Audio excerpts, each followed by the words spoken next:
ప్రస్తుత కాలంలో social media ఎంతగా ప్రజల జీవితాల్లో పెనవేసుకుపోయిందో, ఎంతగా ప్రభావం చూపుతుంది అనేది అందరికీ తెలిసిందే.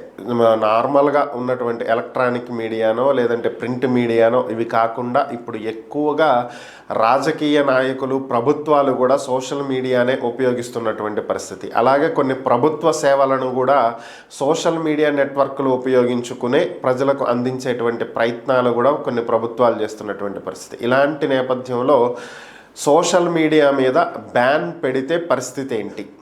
సో ఇది ప్రధానంగా వినిపిస్తున్నటువంటి ఒక వార్త. సోషల్ మీడియా మీద బ్యాన్ ఎందుకు పెడతారు ఏంటి అంటే, సోషల్ మీడియా ఎంతగా ప్రజలకు ఉపయోగపడుతుందో అంతగానే నష్టం కూడా చేకూరుస్తుంది. గంటల తరబడి పిల్లలు సోషల్ మీడియాలో ఉండిపోవటం, రీల్స్ అని, షార్ట్స్ అని, అవని ఇవని, వాటి కింద వచ్చేటువంటి కామెంట్లు, ట్రోల్స్, వాటి వల్ల మనస్తాపానికి గురై కొంతమంది ఆత్మహత్యలకు పాల్పడటం, మరికొంతమంది విద్వేషపూరితంగా రగిలిపోవటం, ఎన్నో రకాలైనటువంటి అకృత్యాలు, దరిద్రాలు అన్నీ చూస్తూనే ఉన్నాం. సో ఈ నేపథ్యంలోనే ఒక దేశం దీని మీద కీలకమైనటువంటి నిర్ణయం తీసుకుంది.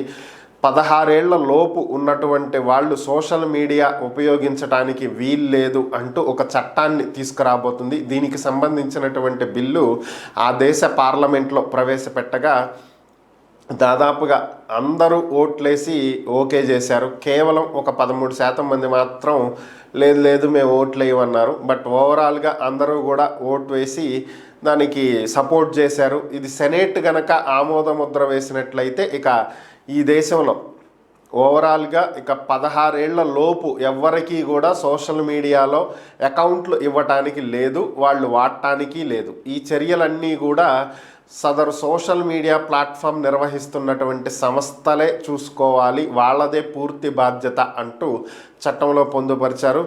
ఈ తల్లిదండ్రుల విజ్ఞప్తి మేరకు, వారు చేస్తున్నటువంటి ఫిర్యాదుల మేరకే ఈ చట్టాన్ని తీసుకురాబోతున్నామని, త్వరలోనే ఇది అందుబాటులోకి వస్తుందని, 16 ఏళ్ళు పైబడిన వాళ్ళకి మాత్రమే ఇక నుంచి సోషల్ మీడియాలో ఖాతాలు ఓపెన్ చేయటం కానీ, యాక్టివిటీస్ కానీ అనుమతించాలి. వీటి బాధ్యత, ఈ చట్టాన్ని అమలు పరిచేటువంటి బాధ్యత సదరు సోషల్ మీడియా ప్లాట్ఫామ్స్ తీసుకోవాలి అంటూ ఆస్ట్రేలియా ప్రకటించడం జరిగింది. ఇది గనక ఆమోద ముద్ర పడితే సోషల్ మీడియా మీద బ్యాన్ పెట్టినటువంటి మొట్టమొదటి దేశంగా ఆస్ట్రేలియా ఏర్పడుతుంది.